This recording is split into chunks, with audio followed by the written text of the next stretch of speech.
आप हजरात अब तक तिलावत कलामुल्लाह नात नबी सल्लल्लाहु अलैहि वसल्लम का दौर बड़े ही आब व ताब के साथ चल रहा था, क्योंकि नात नबी और हमद पाक में बड़ा गहरा ताल्लुक और रब्त है। इसी तरीके से मुकर्रिर वो शायर में जो रब्त ताल्लुक है वो भी बेनज़ीर और लाजवाब है। मैं बिल्कुल वक्त को ज़ाय नहीं करूँगा, लिहाजा उसी अहम मकसद के तहत जहाँ उसी माहौल में लिए चलता हूँ जहाँ उलमाए किराम के नासिहाना कलिमात मवाइज़ हसना से मुस्तफ़ीज़ होते रहेंगे। इसी अहम मकसद के तहत हामी कुरान जनाब हजरत अल्लामा मौलाना मुफ्ती हुसैन अहमद साहब अल-कासमी दामद बरकातुहुम को बड़े ही अदब के साथ मैं गुजारिश करूंगा कि वो तशरीफ लाएं और अपने मवाइज़ हसना से हम तमाम सामीईन को नवाजें। माइक पर जनाब हजरत मौलाना मुफ्ती हुसैन अहमद साहब अल-कासमी। बिस्मिल्लाहिर्रहमानिर्रहीम।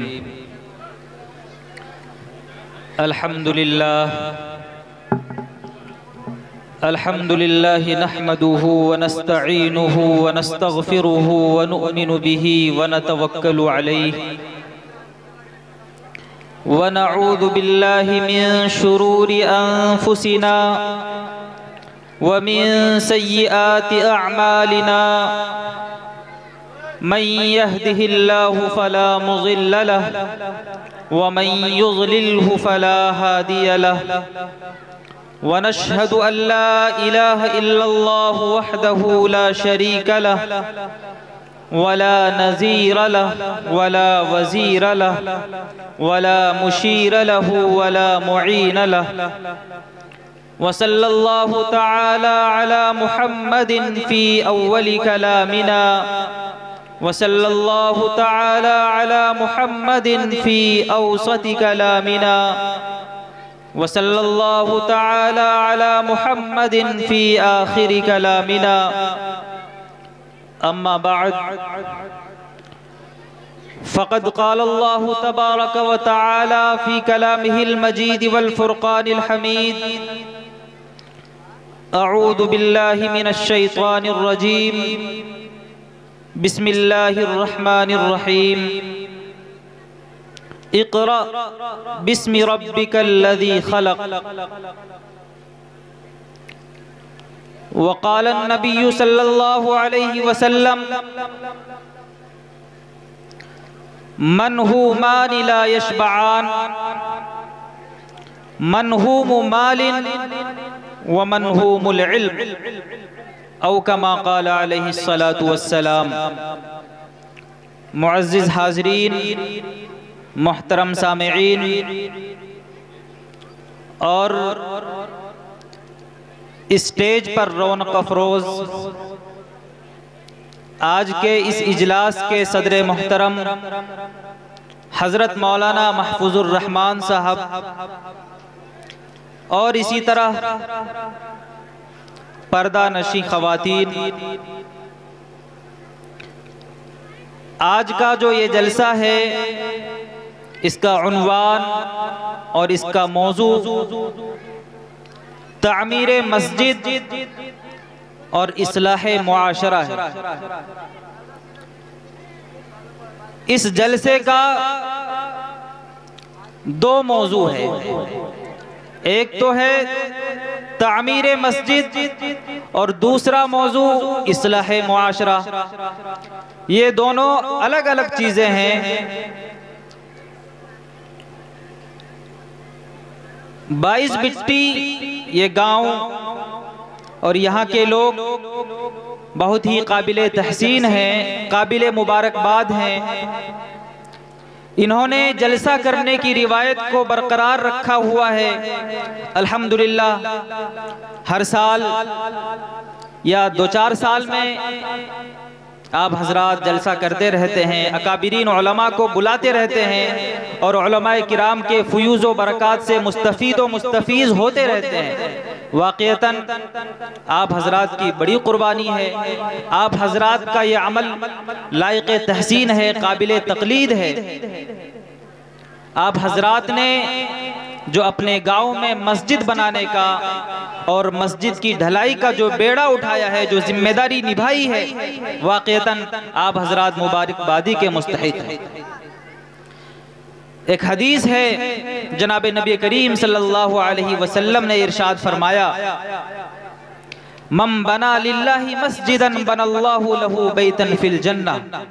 हुजूर अकरम सल्लल्लाहु अलैहि वसल्लम ने इरशाद फरमाया, मम बना लिल्लाहि मस्जिदन बनल्लाहु लहू बैतन फिल जन्नह, जिसने अल्लाह ताला के लिए मस्जिद बनाई, अल्लाह ताला उसके लिए जन्नत में घर बना। आप हजरात अपनी मेहनत की कमाई से, आप हजरात अपनी गाढ़ी कमाई से, आप हजरात अपनी हलाल की कमाई से मस्जिद बनाने की कोशिशें कर रहे हैं। आप हजरात इस तलाश में हैं, इस फिराक में हैं कि आप हजरात की ये मस्जिद जो अभी तक पाए तकमील को नहीं पहुंची है, वो किस तरह पाए तकमील को पहुंच जाए और किस तरह हमारी मस्जिद की छत ढलाई हो जाए। आप हजरात इसके लिए कोशिश है, और जो शख्स कोशिश करता है, अगरचे वो उस कोशिश में अभी तक कामयाब न हुआ हो, लेकिन कोशिश करने का भी अज्र उसे मिलता है। आप हजरात मस्जिद बनाने के लिए कोशिश करते हैं, अभी तक आपकी मस्जिद पाए तकमील को नहीं पहुंची है, छत की ढलाई नहीं हुई है, लेकिन आप हजरात की कोशिशें, आप हजरात की मेहनतें रायगा नहीं। यकीनन आप हजरात को अगर एक भी ईंट मस्जिद में आपकी लगती है, अगर 1 रुपए भी आपका लगता है, यकीनन अल्लाह ताला जन्नत में आप हजरात के लिए घर बनाने का नज़्म फरमा रहे होते। मेरे अजीजों, आप हजरात ने जो बेड़ा उठाया है, वाक़ईतन आप हजरात मुबारकबादी के मुस्तहिक हैं। आज का जो ये जलसा है, इस जलसे के 2 उन्वान हैं, एक तो तामीर मस्जिद और दूसरा है इस्लाह मुआशरा। इस्लाह मुआशरा यानी मुआशरे की इस्लाह।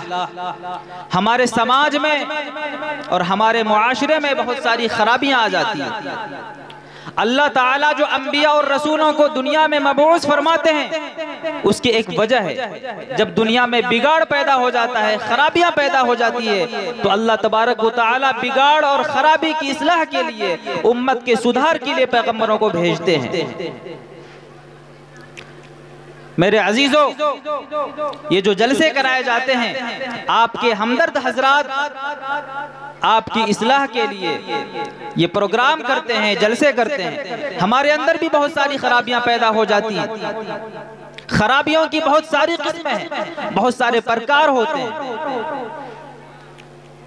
आज हमारा मुआशरा बहुत सारी समाजी व मुआशरती बुराइयों में मुब्तला है। जिना का रिवाज आम होता जा रहा है, गीबत, चुगलखोरी। इसी तरीके से हम शराब पीने में भी दूसरी कौम से पीछे नहीं हैं।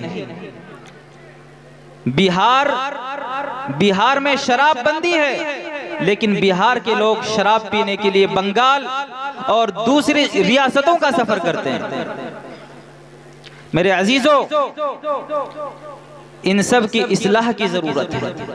शराब पीना, जुआ खेलना, इसी तरीके से झूठ बोलना, गीबत करना, किसी पर बोहतान लगाना, ये सब गुनाह कबीरा है।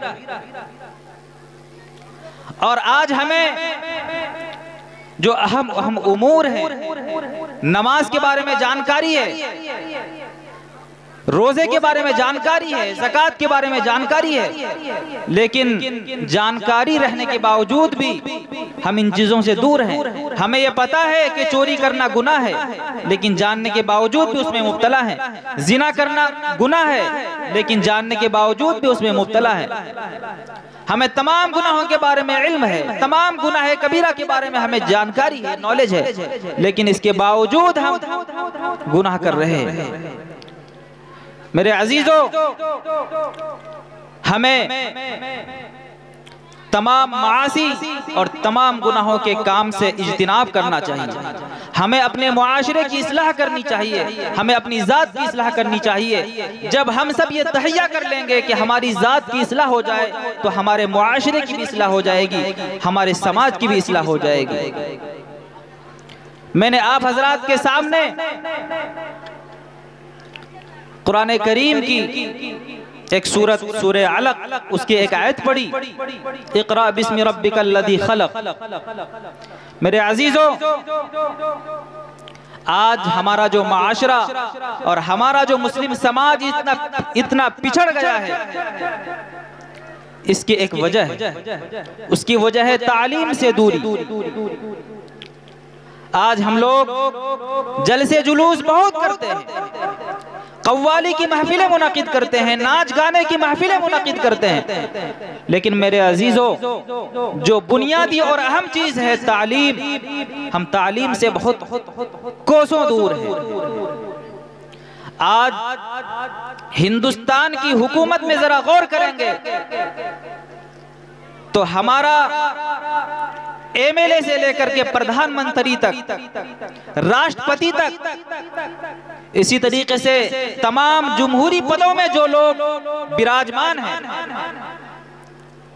अक्सर गैर कौम। हमारा मुस्लिम समाज कहां डूब चुका है? आईएएस, आईपीएस, इसी तरीके से कोई बड़ा डॉक्टर, इंजीनियर हम में मुसलमानों में पैदा नहीं हो रहा। मुसलमान क्या करते हैं? खाने, उनकी पहली तरजीह होती है खाना पीना और ऐश तायुश, और इसी तरीके से महज दिखावे के लिए कुछ कर लेना, लेकिन तालीम के मैदान में हमारा कोई योगदान नहीं, हम कोई बड़ा काम नहीं करते। हमारी सबसे पहली तरजीह होनी चाहिए कि हम अपनी औलाद की अच्छी तालीम का इंतजाम करें। हम आधी रोटी खाएं, आधा पेट ही खाएं, लेकिन अपने बच्चों को पढ़ाएं। मेरे अजीजों, तालीम बहुत ही इंपॉर्टेंट चीज है। आज हमने तालीम से रूगर्दानी कर ली है। आज हमारा बच्चा पैदा होता है, 10-12 साल की उम्र होती है, हम क्या करते हैं? उनको दिल्ली, पंजाब, गुजरात, हरियाणा कमाने के लिए भेज देते हैं कि जाओ बेटा सिलाई का काम करना, कोई और काम सीख लेना, मजदूरी कर लेना। लेकिन अजीजों, ये हमारी जो सोच है बहुत गलत है। हमें चाहिए कि अगर हमें थोड़ा ही खाना मिल रहा है, हम ज्यादा अच्छा खाने की तलाश में न जाएं, बल्कि कम खा करके भी अपने बच्चों की आला तालीम की फिक्र करें। हमारा जो ये इलाका है सीमांचल, तालीमी मैदान में बहुत ही पसमानदा है, बहुत ही बुरा हाल है इसका। आप गौर करेंगे तो जितने भी ब्लॉक के जितने भी पदाधिकारी हैं, इसी तरीके से अदालतों में आप गौर कर लेंगे तो सारे ही गैर कौम के। जो तालीम, जो कुरान करीम की पहली सूरत जो तालीम की तरगीब देता है, जनाबे मुहम्मदुर रसूलुल्लाह सल्लल्लाहु अलैहि वसल्लम पर, आखिरी नबी जनाबे मुहम्मदुर रसूलुल्लाह सल्लल्लाहु अलैहि वसल्लम पर जो पहली सूरत उतरती है, उस सूरत में जो तालीम दी जाती है, उस सूरत में जो तरगीब दी जाती है, वो तालीम ही के बारे में कहा जाता है। अजीज़ाने गिरामी, हमारे नबी जनाबे मुहम्मदुर रसूलुल्लाह सल्लल्लाहु अलैहि वसल्लम मक्का में पैदा हुए थे और 40 साल तक मक्का ही में रहे। 40 साल तक, यानी हुजूर अकरम सल्लल्लाहु अलैहि वसल्लम को जो नबूवत मिली, 40 साल की उम्र में नबूवत मिली, और इस अरसे में हुजूर अकरम सल्लल्लाहु अलैहि वसल्लम जो हजरत ईसा अलैहिस्सलातु वस्सलाम की शरीयत थी, उसके जो बाकियात थे उस पर अमल पैरा थे, उसकी जो अच्छी अच्छी बातें थी उस पर अमल पैरा थे। रिवायत में है कि नबूवत मिलने से पहले हुजूर अकरम सल्लल्लाहु अलैहि वसल्लम गारे हिरा में चले जाया करते थे और गारे हिरा में जाकर के अल्लाह ताला की इबादत करते थे, अल्लाह ताला से लो लगाया करते थे। तो एक मर्तबा हजरत जिब्रील अमीन तशरीफ लाए और हजरत जिब्रील अमीन ने हुजूर अकरम सल्लल्लाहु अलैहि वसल्लम को दबोचा और कहा, पढ़, इक़रा, पढ़। तो हुजूर अकरम सल्लल्लाहु अलैहि वसल्लम ने कहा, फरमाया, मा आना बिकारी, मुझे पढ़ना नहीं आता। फिर हजरत जिब्रील अमीन ने दोबारा दबोचा, फिर कहा, पढ़। फिर हुजूर अकरम सल्लल्लाहु अलैहि वसल्लम ने फरमाया कि मुझे पढ़ना नहीं आता।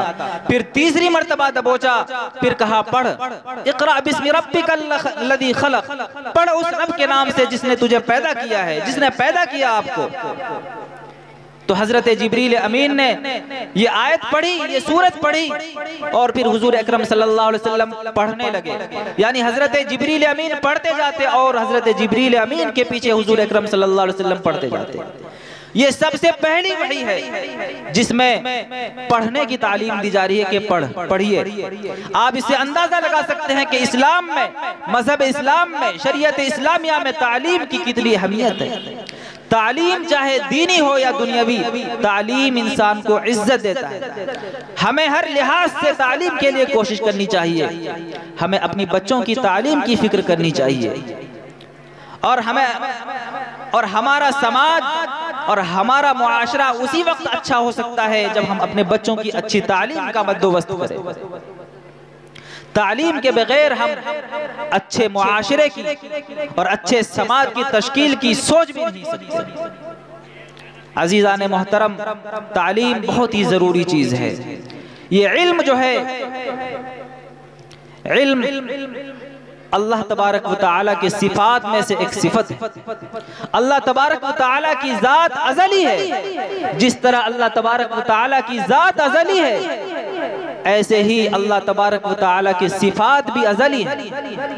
अज़ली का मतलब यह होता है कि जिस पर कभी फना ही ना हो, जो हमेशा से है और हमेशा से रहेगा।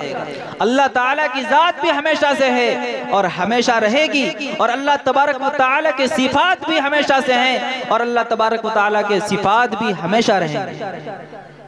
ये इल्म भी अल्लाह तबारक व तआला की सिफात में से एक सिफत है। और ये इल्म और अल्लाह ताला की जो भी सिफत जिस मखलूक के अंदर जितनी ज्यादा होगी, वो इंसान और वो मखलूक उतना ही बाकमाल होगा। हम इंसानों में से जिसके पास ज्यादा इल्म है वो उतना ही बाकमाल इंसान है। मेरे अजीजों, हमें इल्म सीखने के लिए जितनी भी कोशिश करनी चाहिए वो करें। हम इल्म हासिल करने के लिए जितने भी कोशिश कर सकते हैं हमें करनी चाहिए। हमें उससे पीछे नहीं हटना चाहिए। और हमें अपने समाज में जो बुराइयां हैं जिसमें हम मुलव्विस हैं, खा वो झूठ बोलना हो, मेरे अजीजों, हम झूठ बोलते हैं लेकिन हमें पता नहीं रहता कि हम कोई गुनाह का काम कर रहे हैं। बसा औकात हम बेध्यानी में झूठ बोलते हैं, बसा औकात जानबूझकर भी झूठ बोलते हैं। रिवायत में है कि मुनाफिक की 3 निशानियां हैं। मुनाफिक की 3 निशानियां हैं, मुनाफिक की 3 पहचान है। उनमें से एक यह है कि मुनाफिक जब बात करता है तो वो झूठ बोलता है। मेरे अजीजों, जिस तरह हमें दूसरे गुनाहों से भी परहेज करना चाहिए, ऐसे ही हमें झूठ से भी परहेज करना चाहिए। हमें मजाक में भी झूठ नहीं बोलना चाहिए। अगर हमारी जान पर भी बन आए, हमारी जान भी जा सकती हो, इन हालात में भी हमें झूठ नहीं बोलना चाहिए। हम अगर कोई तौरिया इस्तेमाल कर सकते हैं तो हम वो तौरिया इस्तेमाल कर लें, लेकिन हम झूठ बोलने से परहेज करें। एक वाकया में सुना हूँ, हजरत मौलाना कासिम साहब नानोतवी जो दारुल उलूम देवबंद के बानियों में से हैं, हजरत मौलाना कासिम नानोतवी रहमतुल्लाहि ताला अलैह बड़े ही मुहक्किक और बड़े ही पाए के आलिम दीन गुजरे हैं। जब जंग आज़ादी यानी हिंदुस्तान की आज़ादी की जंग चल रही थी और मुसलमान और भारतीय हिंदुस्तान की आज़ादी के लिए कोशा थे और सारे लोग तगोदो कर रहे थे कि किस तरीके से हमारा मुल्क अंग्रेजों के चुंगल से आज़ाद हो। बहुत सारी तहरीकें शुरू की गई, तहरीक रेशमी रुमाल, तहरीक खिलाफत, तहरीक तर्के मुवालात, इसी तरीके से जलियांवाला बाग, इस तरीके से और भी बहुत सारे वाक़ये पेश आए। और 1857 के गद्र का वाक़या पेश आया और अंग्रेजों ने तमाम मुसलमान और अकाबिर उलमा की गिरफ्तारी का वारंट जारी कर दिया। सारे उलमा दर बदर भटकने लगे और अपने चेहरे को छुपाने लगे कि कहीं पुलिस वाले आ जाएंगे और हमारी गिरफ्तारी हो जाएगी। उस मौके पर हजरत मौलाना कासिम नानोतवी रहमतुल्लाहि ताला अलैह जो देवबंद की मस्जिद है, मस्जिद छत्ता में बड़ा सीधा साधा उनका लिबास होता था और रहने का अंदाज होता था, कोई टसन में नहीं रहते थे। हजरत मौलाना कासिम नानोतवी मस्जिद छत्ता में, देवबंद की मस्जिद छत्ता में झाड़ू लगा रहे होते हैं और इसी दरमियान पुलिस वाले तलाश करते हुए हजरत मौलाना कासिम नानोतवी के पास आ जाते हैं और हजरत मौलाना कासिम नानोतवी से ही पूछते हैं कि भाई कासिम नानोतवी को तुमने देखा है क्या कहीं? तो हजरत मौलाना कासिम नानोतवी जो थे बहुत ही दुबले पतले कद के इंसान थे और बहुत ही सादा सीधा कपड़ा पहनते थे और पुलिस वाले को यह पता नहीं था कि यही मौलाना कासिम नानोतवी हैं। और हजरत मौलाना कासिम नानोतवी ही से उन्होंने पूछा कि भाई आपको पता है क्या मौलाना कासिम नानोतवी कौन है? उस वक्त अगर हजरत मौलाना कासिम नानोतवी ये कहते कि मैं ही मौलाना कासिम नानोतवी हूँ, तो हजरत मौलाना कासिम नानोतवी को पुलिस वाले गिरफ्तार करके ले जाते और उनको फांसी के फंदे पर चढ़ा दिया जाता, उनकी शहादत हो जाती। लेकिन हजरत मौलाना कासिम नानोतवी ने उस वक्त तौरिया का इस्तेमाल किया, यानी उस वक्त जो मामला था जान पर आ बनी थी। हजरत मौलाना कासिम नानोतवी ने उस वक्त भी झूठ नहीं बोला। हजरत मौलाना कासिम नानोतवी ने क्या किया? तौरिया का इस्तेमाल किया। हजरत मौलाना कासिम नानोतवी जहां खड़े थे वहां से थोड़ा हट गए, थोड़ा पीछे हट गए और उस पुलिस वाले से कहा कि भाई मौलाना कासिम नानोतवी को आप ढूंढ रहे हैं, अभी तो कुछ घड़ी पहले यहीं खड़े थे। अंग्रेज को और उस पुलिस वाले को यह पता नहीं चला और उनका ज़हन इस तरफ नहीं गया कि अभी तो थोड़ी देर पहले कासिम नानोतवी वही तो यहाँ खड़ा थे। और इस तरह से हजरत मौलाना कासिम नानोतवी की जान बची, तौरिया इस्तेमाल किया। तो बताना यह मकसूद है कि अगर आपकी जान पर भी आ बनी हो, आपको झूठ नहीं बोलना है। अगर तौरिया इस्तेमाल कर सकते हो तो तौरिया इस्तेमाल कर ले, मजाक में भी झूठ नहीं बोलना है। एक मर्तबा हुजूर अकरम सल्लल्लाहु अलैहि वसल्लम के पास एक औरत, एक बूढ़ी औरत आई और उस औरत ने आकर अल्लाह के रसूल जनाब मुहम्मदुर रसूलुल्लाह सल्लल्लाहु अलैहि वसल्लम से पूछा कि अल्लाह के रसूल,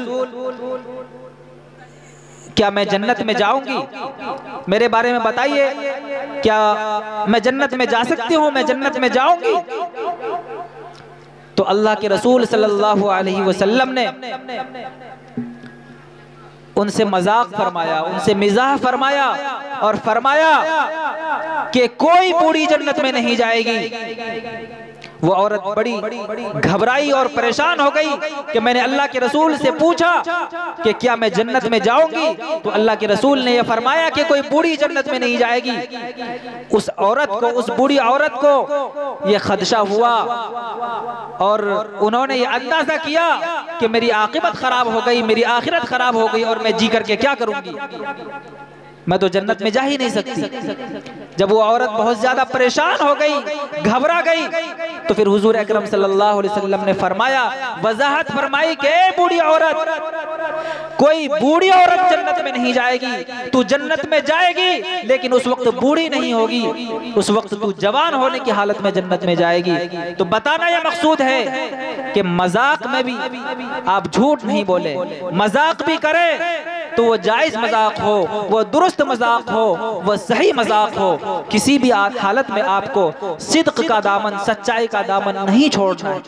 हजरत शाह अब्दुल कादिर जिलानी रहमतुल्लाहि ताला अलैहि, उनका वाक़या आपने सुना होगा। 14 साल की उम्र है और तलब इल्म के लिए, इल्म हासिल करने के लिए अपने घर से बगदाद जा रहे हैं। हजरत शेख अब्दुल कादिर जिलानी बड़े वली, बड़े पीर और बड़े मुर्शिद गुजरे हैं। बचपन का जमाना है, 14 साल की उम्र है। उनकी वालिदा पढ़ने के लिए घर से बगदाद भेज रही है और साथ में एक गुदड़ी में कुछ अशरफियां, कुछ दराहिम जो है छुपा करके रख देती है। और मकसद ये होता है कि जब ये जाएंगे तो ये अशरफियां और ये रुपए, ये रकम जो है सफर में काम आएंगे, तालीम के दौरान काम आएंगे। और जब हजरत शेख अब्दुल कादिर जिलानी की वालिदा हजरत को रवाना फरमाती है तो दो बात कहती है कि बेटा खूब मेहनत करना और हमेशा सच बोलना, कैसे भी हालात आ जाएं, कितनी भी संजीनियां आ जाएं, कितनी भी परेशानियां आ जाएं, लेकिन कभी सिद्क और सच्चाई का दामन हाथ से जाने न देना, झूठ मत बोलना। हजरत शेख अब्दुल कादिर जिलानी अपने घर से निकलते हैं और एक काफले के साथ, एक जमात के साथ बगदाद के लिए रवाना हो जाते हैं। अच्छी खासी दूरी होती है, अच्छी खासी मसाफत होती है, चलते हैं। उस वक्त तो ये ट्रेन का सफर नहीं होता था, हवाई जहाज का सफर नहीं होता था, उस वक्त पैदल सफर किया करते थे, या उस वक्त जो है ऊंट पर सफर किया करते थे। काफले में पैदल पैदल हजरत शेख अब्दुल कादिर जिलानी महवे सफर हो गए। रास्ते में एक जगह डाकुओं ने पूरे काफले को घेर लिया। हजरत शेख अब्दुल कादिर जिलानी भी गिर गए और उन डाकुओं ने काफले वाले के पास जितना पैसा था, जितनी दौलत थी, जितने माल थे, सबको लूट लिया। और एक डाकू ने हजरत शेख अब्दुल कादिर जिलानी से पूछा कि भाई तुम्हारे पास क्या है, लाओ तुम भी लाओ। तो शेख अब्दुल कादिर जिलानी ने कहा कि हमारे पास 40,000 अशरफियां हैं, हमारे पास 40,000 अशरफियां हैं। तो ये सुनकर वो डाकू परेशान हो गया कि भाई हमने तो सबकी तलाशी ली, जिसके पास जो मिला वो सब हमने ले ली। ये छोटा सा बच्चा और इस छोटे से बच्चे के पास 40,000 अशरफिया, ये तो बड़ी ताज्जुब खेज बात है। तो उस डाकू ने उस बच्चे को कहा भाई चलो मेरे साथ चलो, मेरे सरदार के पास चलो। उस डाकू ने उसकी तलाशी, हजरत की तलाशी नहीं ली। उस डाकू को यह खतरा था कि अगर मैं हजरत शेख अब्दुल कादिर जिलानी की तलाशी लेता हूँ तो कहीं हमारे सरदार को यह शक हो कि कुछ रकम मैंने उनसे निकाल लिया होगा। तो इस डर से उन्होंने तलाशी नहीं ली और हजरत शेख अब्दुल कादिर जिलानी को पकड़ करके डायरेक्ट सरदार के पास ले गए। डाकुओं के सरदार सैयद अहमद अल्फी के पास ले गए और पूरा माजरा बताया। तो डाकुओं के सरदार ने पूछा क्या भाई तुम्हारे पास क्या है, बताओ। तो हजरत शेख अब्दुल कादिर जिलानी ने फरमाया कि मेरे पास 40,000 अशरफियां हैं। तो डाकुओं के सरदार ने कहा कि कहाँ है वो 40 अशरफियां, निकालो। तो हजरत शेख अब्दुल कादिर जिलानी ने फरमाया कि इस गुदड़ी में है, मेरी वालिदा ने इस गुदड़ी को अच्छी तरह सिल दिया है, ये देखिए। तो उन्होंने खोला और फिर 40,000 अशरफियां निकली। तो डाकुओं के सरदार जो थे उन्होंने पूछा कि भाई हमारे जितने डाकू थे सबने सबकी तलाशी ली और जितना माल मिला सब लेकर के आ गए, और तुम्हारे इस माल के बारे में, तुम्हारी अशरफियों के बारे में किसी को पता नहीं था, लेकिन फिर भी तुमने बता दिया, तुमने क्यों बताया? तो उस वक्त हजरत शेख अब्दुल कादिर जिलानी ने फरमाया कि देखिए मैं तालीम हासिल करने के लिए जा रहा हूँ और मेरी वालिदा ने मुझे नसीहत की थी कि बेटा कुछ भी हो जाए आपको सच्चाई का दामन नहीं छोड़ना है, इसीलिए मैंने आपको सच बता दिया।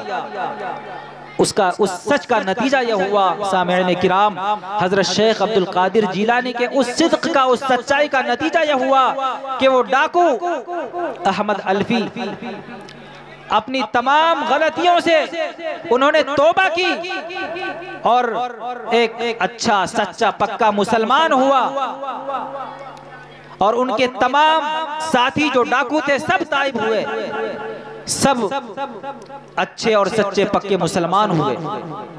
तो ये सच्चाई और सिद्क का नतीजा था। अगर हम सच बोलेंगे तो उसके अच्छे समरात मुरत्तब होंगे।